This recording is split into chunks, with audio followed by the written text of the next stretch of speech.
Hi, I'm Amy Parsons, president of Colorado State University and host of the Next 150 podcast. We have so many remarkable people in our community, and this is where we're going to hear their stories. We're going to get their perspectives on CSU's next 150 years and gather their very best advice for today's CSU students. Let's get started, Rams. Hi, everyone, and welcome back to another episode of CSU's Next 150. I am thrilled to be here today with a couple of true rock stars, two of Colorado's most inspirational music icons and educators. Welcome, Isaac Slade and Stephen Brackett. We're really glad to be here. Thanks. Thank you both for being at CSU today. Thank you for spending a little bit of time here with me in the studio. First, I'm a fan of yours, a fan of your work, fan of the Fray and the Flowbots and what you all have going on today.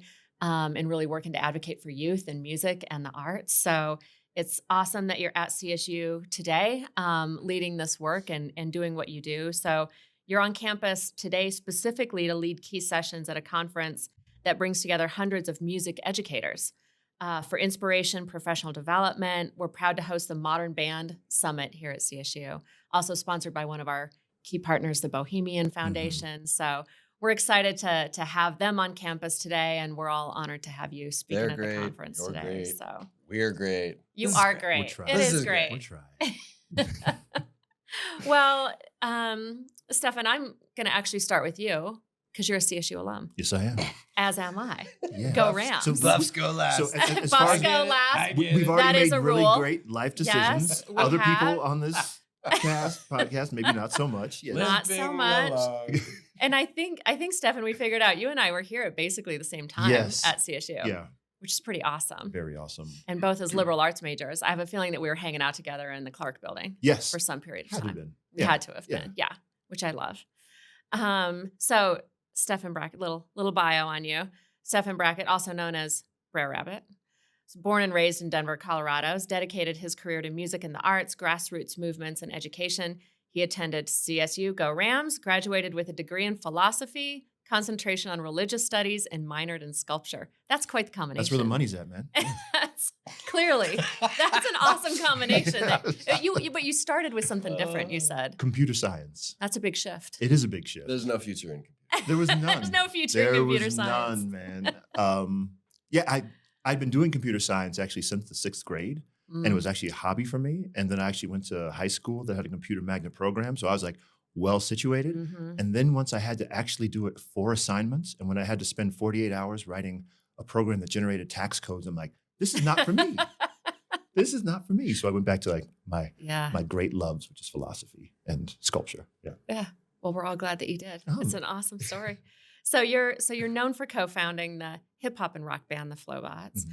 Also co-founded and is on the board of Youth on Record, which we'll talk about, a nonprofit that supports kids by advancing their academic success and career opportunities and strengthening community connections. And in 2020, Governor Polis named you as the Colorado Music Ambassador. That's an awesome title. Congratulations on that.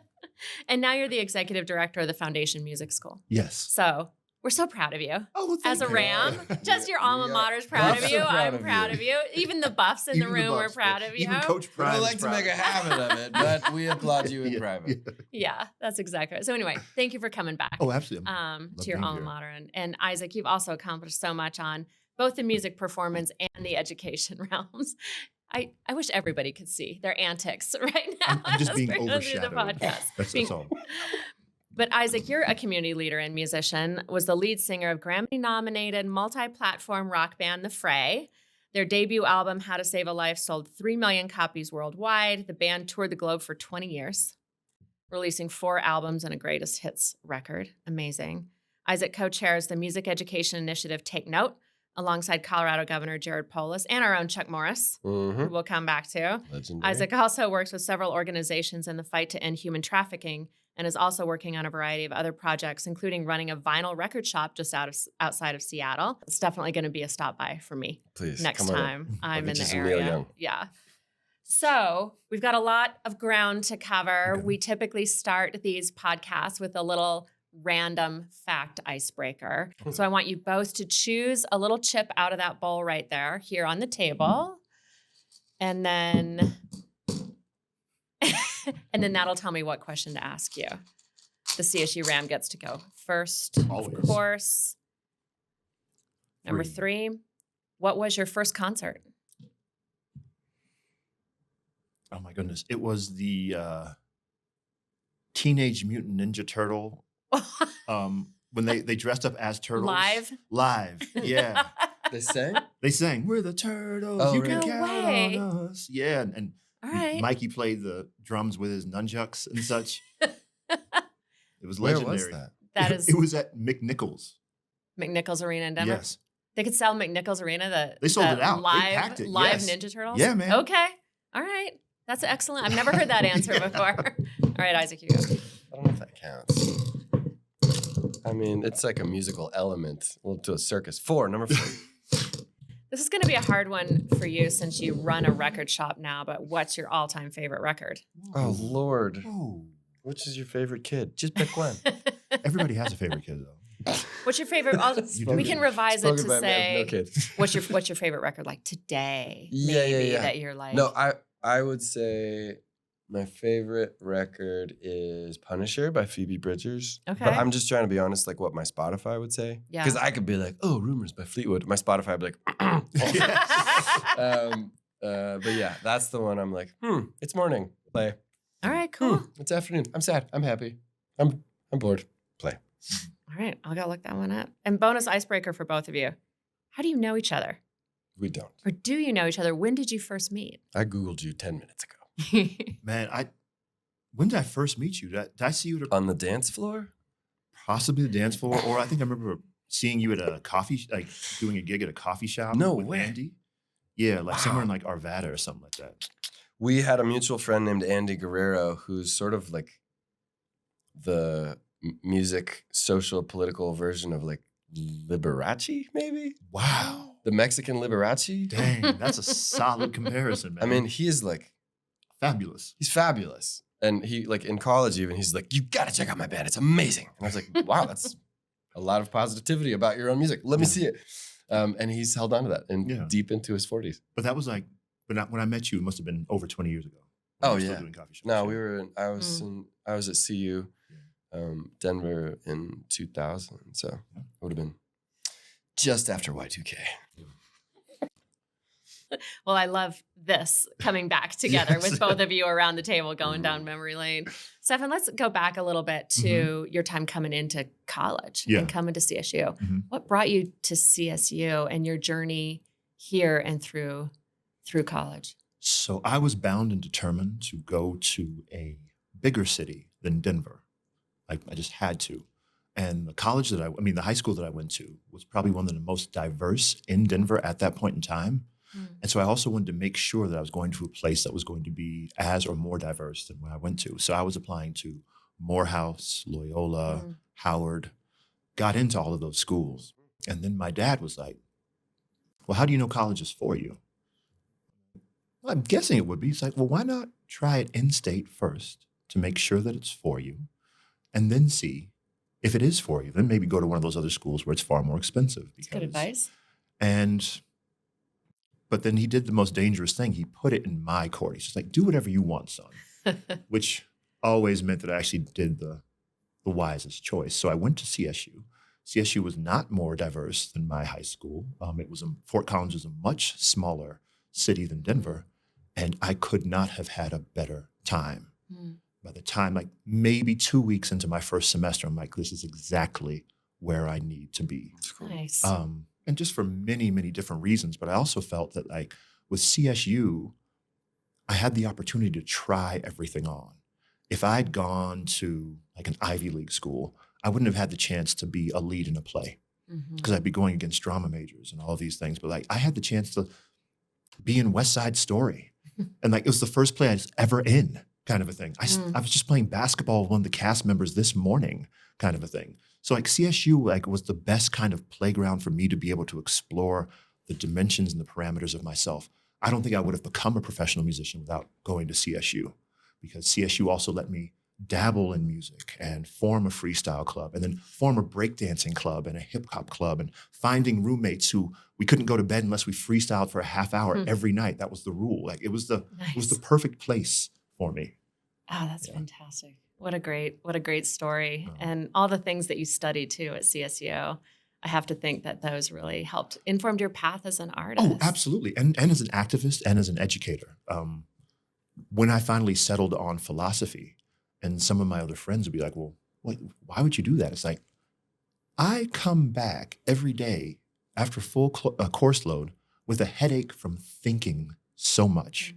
Every day I'm improving how I think and what kind of person I am. That is well worth the price of admission. I don't think I could have gotten a better deal as far as what I got out of my education. It formed me entirely and made me into a lifelong learner and helped me use my questions to interrogate the reality around me. And then from that, be able to approach everything with a curiosity, even if it's oppressive structures. If you approach it with this curiosity, you can learn from it and then also interface with those people and then transform things.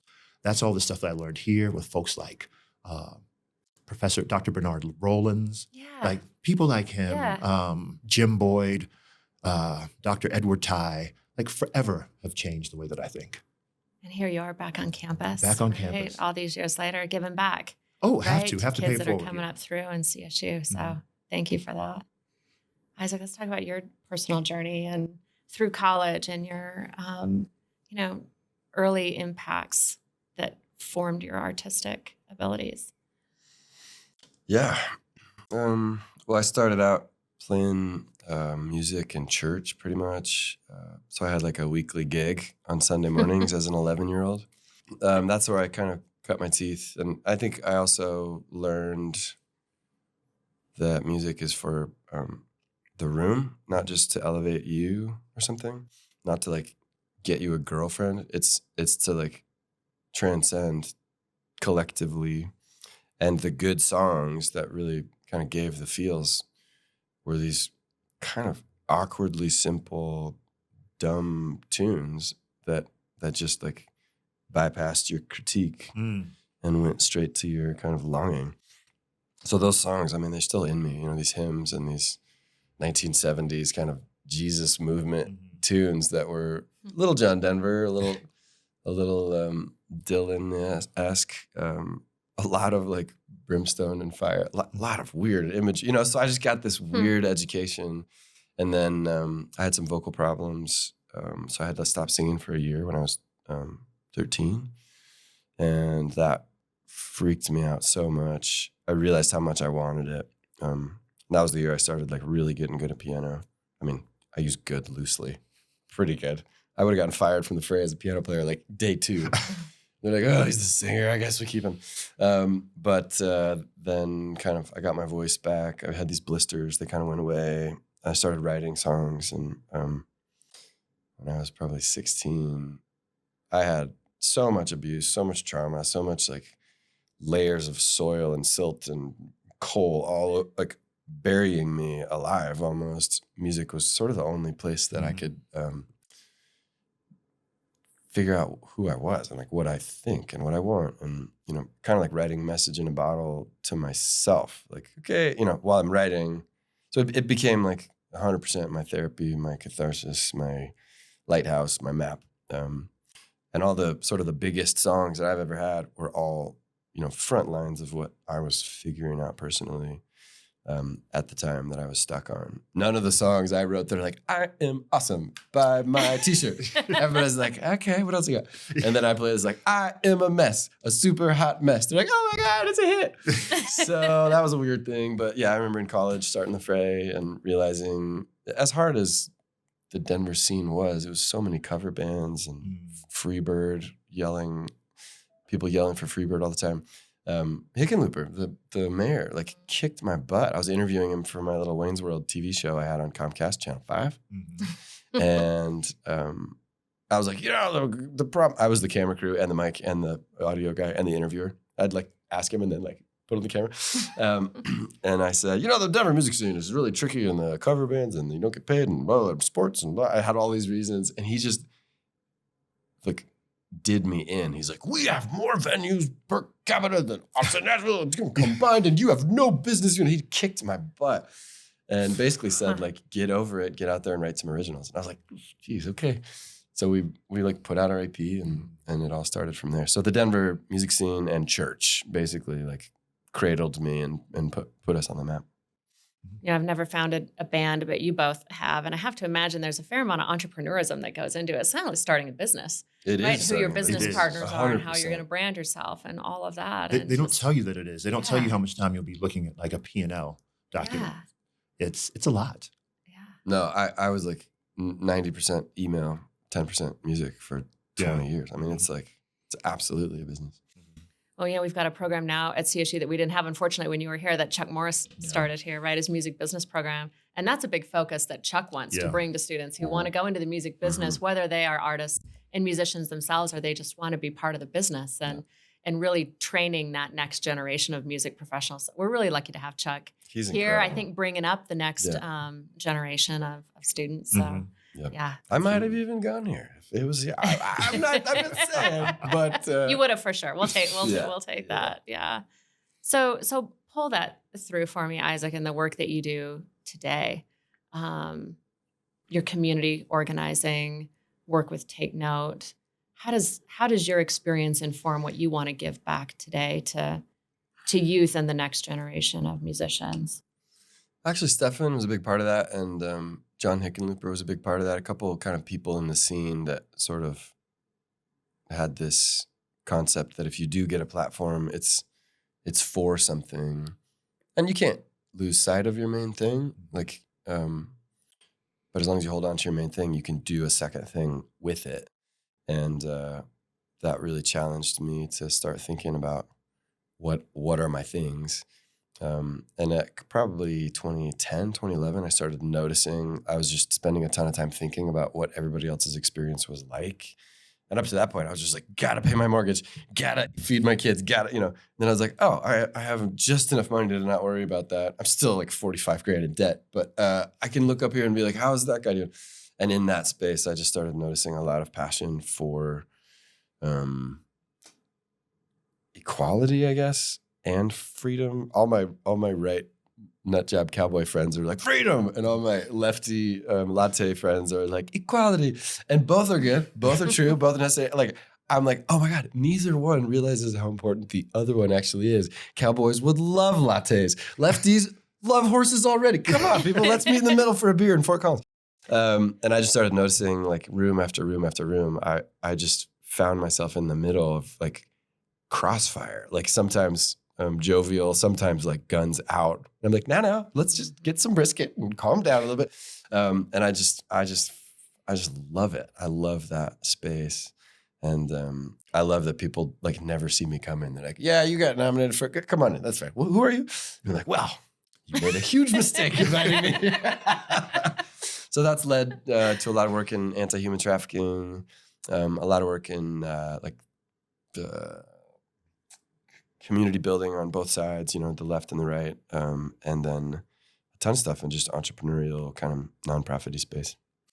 Well, I love that you say that because that's a space that I love to live in as well as a political science major here at CSU. And, we just wrapped up here at CSU a thematic year on democracy where we just focus on democracy all the time, bring in speakers left, right, every different party, different views, people really engaging in what we hope is productive dialogue on tricky issues. And modeling for our students, tens of thousands of students that we have here, that you can sit down with somebody very different from you, have a productive dialogue about issues. And if our students can't do it, we don't have a lot of hope for the future, right? They've got to be the ones who can do that. So I'll pivot to that just for a minute because, you've both had such great things to say about democracy and that intersection of arts and culture and politics in this country. Kind of what you would want us to be doing here at the university to move that forward, right? How can we bring our students together in a way that makes them the leaders of the future in the country that we need them to be and not be so polarized like we are in society right now? I think the universities play a big role in democracy and strengthening democracy and doing just what you said, Isaac, of bringing those people together. So I would just love to hear your thoughts on that and what we ought to be doing here. I think we should teach Republicans how to freestyle and Democrats how to shoot a gun. Good work, man. I mean, they could start there. Yeah, well, so much of it for me comes like even my activism, a lot of it came out of play. Like as a teacher, I was shown the kind of activism that I wanted to see. When I was teaching second graders, it wasn't so much that I wanted them to think like me. I wanted to create a playground where they could explore their thoughts safely. So anything that you need for kids, you need even more so for adults. So where do adults have a place to explore their thoughts safely? I think when I put it like that, you start saying like those parameters do not really exist. Yeah. So then that means that every time you open your mouth, that you're in danger or at risk or you're fighting. Like, so if that's what the field is, then what's the opposite? What creates a medium for people to be able to play and explore their thoughts? One of the things that I reject outright, I don't think that there are difficult topics. I don't think that there are negative emotions. I think it's how we use them and how we talk about them. There was a point in time in my life where I was working at this camp called Face to Face, Faith to Faith. It brought kids from Israel, Palestine, Northern Ireland, South Africa, and America to a camp, a YMCA camp in upstate New York, and giving them the conversational technologies to hear the voice of the other for the first time. When I signed up for the camp, I'm like, I do this because I believe in it. My faith compels me to try to be a servant, but it's not going to work. And then at that camp, I saw kids coming from situations where they were literally told that the best thing for them to do was to kill the other person on the other side, having a blast playing dodgeball. Yeah. Right? So in that, I got to see in a very real way, if you create the actual container for people to be safe, and that safe shows that they're able, that safety lets them play, then these difficult things just become conversations that you're having between somebody that you care about. Are we creating an actual place where people can see each other as human beings? And then the disagreements just become stuff that you discuss over a beer or dodgeball or something like that. But I think so many times we overestimate what it means to be an adult and somehow think that folks can step into situations where they're fighting for their lives and thinking that they'll be able to listen to somebody compassionately. So in so many of these things, I think we have to like kind of step back. And I do think I've seen this happen in college classrooms. Because I think people come here with their ideas, but also the idea that's going to be challenged. And I think that's one of the great beauties and resources of it. And then how do we get schools and colleges to kind of teach adults and create spaces for them to do it? Because I just don't think that we have that right now. Yeah. Not a lot of great melting pots left where we have those safe spaces for people to exercise their muscles, right, in democracy, and then really put them to use. I mean, you think about this fall, thousands and thousands of students here. This is their first election ever. First time voters, first time experiencing voting, experiencing elections and debates. And how do we use that moment to really allow those safe spaces, especially in something that's this contentious? I think I would add to right in line with what you're saying about bringing the pleasure back to it. Yeah. There's a really interesting article, which I have not read, but the headline was The Pleasure of Politics. And somebody very reputable told me about it. So I'm trusting that it's a good article. But I've thought about that headline like nonstop for the last year and a half. And I think my uninformed, non-poli-sci, non-CSU experience kind of gives me this advantage over the experts that I can kind of just, all I can see is like squinting. And I see this very kind of masculine and very feminine energy in the political climate. And one is arguing very loudly in this kind of, these are the facts. And the other is sort of freaked out and scared and like saying very emotional statements. And it just reminds me of a couple like fighting and on the brink of divorce, and the kids are freaking out. And in that space, I've done lots of marriage therapy. Like the good therapists are able to sort of like validate each one, protect each one from like killing the other one for 20 minutes, and then helping them remember like they like each other. Like this is kind of a cool thing. Like you guys are, and in that pleasure space, I think it can be this. It can devolve quickly to an arm wrestling match or the Super Bowl or a Civil War battle, but it could also be a dance and I've taken one tango class, and the guys always was talking about like you got to have this feel, this tension where you're holding their weight, but you're not pushing them, but you're not limp. There's this engaged kind of balls of your feet, like attunement and attachment and connection. And when you're in that zone, when I was dancing for 40 minutes that one time, it was electric. It was so magical. I kind of didn't care about like the move and the tempo and the song and the blah and what everybody else thought. It was just like this moment of connection. And I think we know it when we see it. When a right and a left can kind of do that dance and like get into this sort of like, oh, like almost like a little flirty, like, oh, you don't like what I think, do you? All right, what are we gonna do about that? You know, I'm staying, you staying? Anybody immigrating? No, we're staying. Okay, great. Let's dance. Let's have some tacos and hash it out. Like bring your full self. But I think it can kind of be sexy. That's probably the most beautiful description of right and left politics that I've ever heard. That's an amazing way to think about it. But I think finding those connections between people, like you said, is key. And especially our students coming in now who already might be kind of polarized coming in. Oh, yeah. Depending on what they're seeing on social media and depending on if they own a phone or not. Yeah, exactly. How we sort of break that down and find that beauty and that joy in those connections. Well, I think that's actually the role of the arts. That's what the arts are, is technology.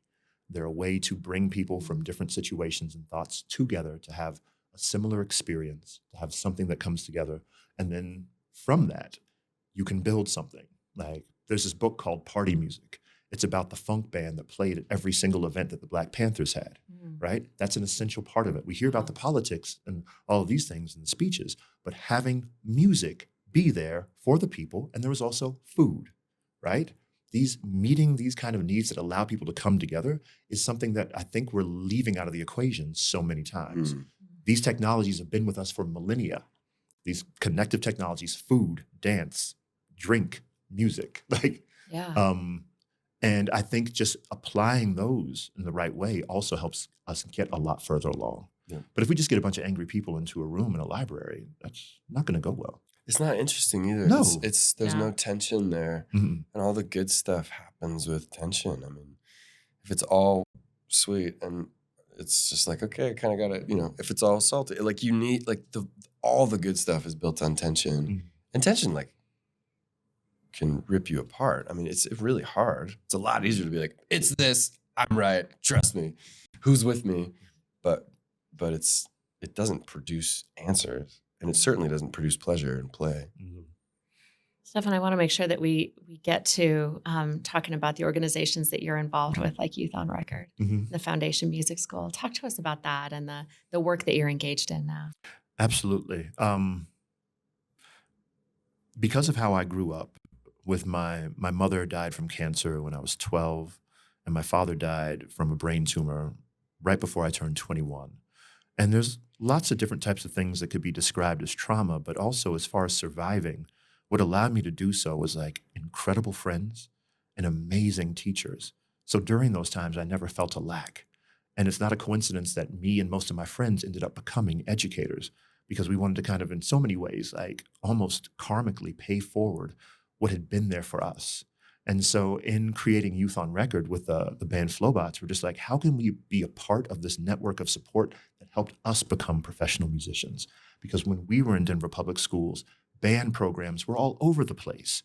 All of us were able to take music and all of these things. And by the time that we formed Youth on Record, that was not the case. So much of this was not necessarily based out of any kind of great innovation. It was more like, okay, let's do what was done for us. And so we were very, very lucky to be a group of musicians who had this like civic orientation to be able to go to the city and be able to find other folks who could take this germ of an idea, the seed of a dream, and then actually implement it. Because if it was just left up to us, it wouldn't have happened.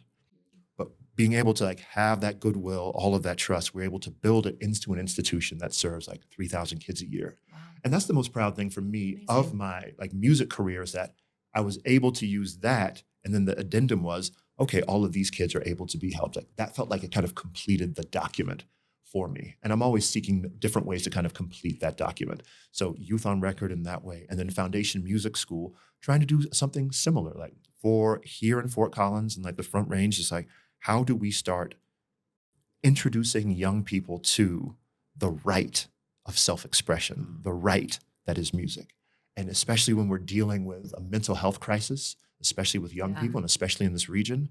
And then studies show that there are two things that work best for young people with a mental health crisis. It's music and pets, right? It's not therapy right now because a lot of young people aren't necessarily ready for it, and we don't have enough therapists for them. But music can be a beautiful, like, stepping on point to a different orientation of mental health and a different way of being. And so, like, who are we to withhold that? So I'm excited to be here in Fort Collins with Foundation Music School, trying to move that needle when our kids need it most. That's cool. Yeah, that's amazing work. And just thank you for that work. It's very challenging right now. We see that the mental health crisis here at CSU as our students are coming in. And I think you're absolutely spot on what they need. And I just love that you're pulling in that direction and using your platform to make that kind of difference. So thank you. It's an honor to be here. It really is. And somebody needs to figure out musical pets. Yes, they do. We could workshop that one. And maybe you could start with ravens or something. There's dogs on a little piano. Of course, or cats Floor on pianos. keypad. Yeah, let's do it. Let's whiteboard Got that. it. Okay. All right. Next time. Yes. Next time. That'll be the hot topic. So unfortunately, I've got to start wrapping up, and I Okay. know that you've got to get on to the conference today, which is exciting. I'm going to come over and listen to you both this afternoon. So can't wait to see you share this wisdom that you have with our young people and with our music educators today. I always end in the podcast with the same question, so I'll do that with you guys today too, because students are our number one priority. Yeah. Student success is our number one priority, and so I just want to ask, what advice would you have for today's college students? Just a few weeks from now, we'll have 5,000-6,000 brand new, fresh-faced freshmen starting out their college careers at CSU. What advice would you give to them as they launch into their academic careers here? The first thing that comes to mind is actually around navigating modern life. There's this little kind of tempting shiny object we have right now of your virtual life, but I think it's equally damaging to lose sight of the real presence of a person in a room with a person in a room. And that temptation has been with us since like the caveman art thing, like that's me, not this, that. But it's more now than it's ever been. My kids are 10 and 7, and there's this new challenge that I don't think we've ever had at this level of you can be this person you put out and then hide who you really are, even from yourself. And it's not a thing. That doesn't happen. That's not real. And I would say if I had to like guess, one of the main seeds of mental health unrest right now is that we are divided from ourselves.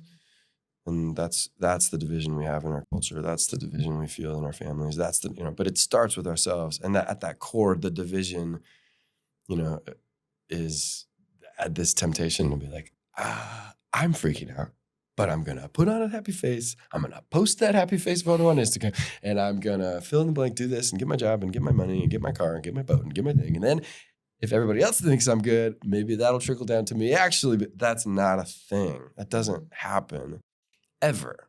And actually, it's the opposite. The more boats you get, the worse that disparity feels. It's because you cannot be divorced from yourself and keep going. So that challenge and that temptation, I think, is unique right now. It's almost as simple as turning your phone off and holding still for 20 minutes a day, letting it just happen. And most of us can't do that because we freak out. So we just turn the phone back on. But that's if I had anything to say, that's the first thing that comes to mind. That's all of us, but especially if you're 18 or 19 right now, it's like, oh, I could just tell people who I am, and then maybe they'll believe me, and oh God, it'll be great. It's like, nah, that works. The people that buy that are not the people you want to be friends with. The ones where like, why are you doing that? Those are the people you want to find. Okay, I'll stop. Okay. One of the things I'm always sensitive about when I'm trying to come up with advice is I want to first like look at the difference between my life and theirs. So when I went to CSU, I graduated with very little student debt. And in general, most people will be graduating with more debt. So that means they're dealing with something, they're feeling even more pressure. So in thinking about that, you know what kind of classes you're taking, you know what your major requires, all of those things. What are your requirements of yourself? And what will make your time at school worth it? That's so good. So even when I was at CSU, I kind of created a list of things that I'm like, well, you know what? I would maybe like to be in a play. Why? Because it seems difficult, but the difficulty of it would make me grow. I would like to maybe create a student organization. I want to test myself in these ways. I want to learn how to cook this many things by the time I'm done. I think if you can kind of in some ways like generate a list of things that you'll be able to do by the time that you're done. And then also at the same time, be incredibly open and be willing to be surprised by some of the challenges that will also show up. I don't think but if you can be open and ready for it, the time of life that you'll be in college is like, of all the other times in your life, you will never be with a higher percentage of people who are there for the exact same reason. Mm-hmm. There's a huge advantage in that, knowing that everybody's exploring the parameters of themselves. So then how can you make some goals and also find those sweet spots of like experience that you never could have thought of, and make sure that the matrix of those things is worth whatever the debt will be. But it was right.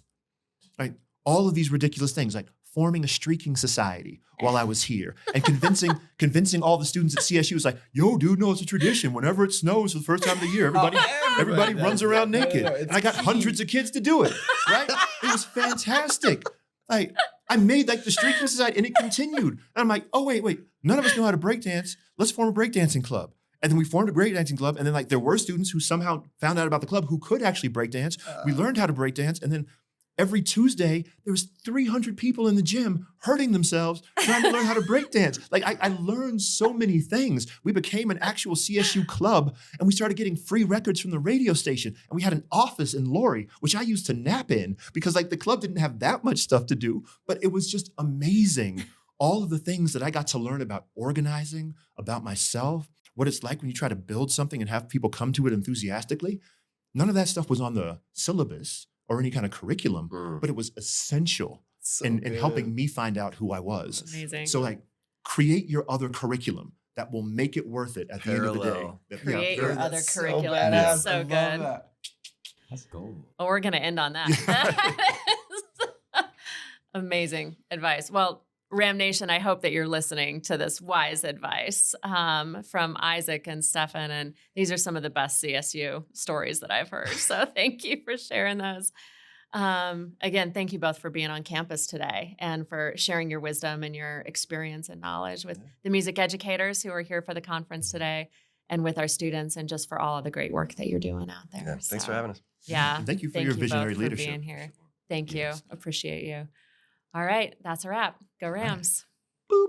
Thank you for listening. I'm Amy Parsons, president of Colorado State University, and you're listening to CSU's The Next 150, where we explore what comes next for CSU by chatting with change makers who are already leading the charge and shaping our next 150 years.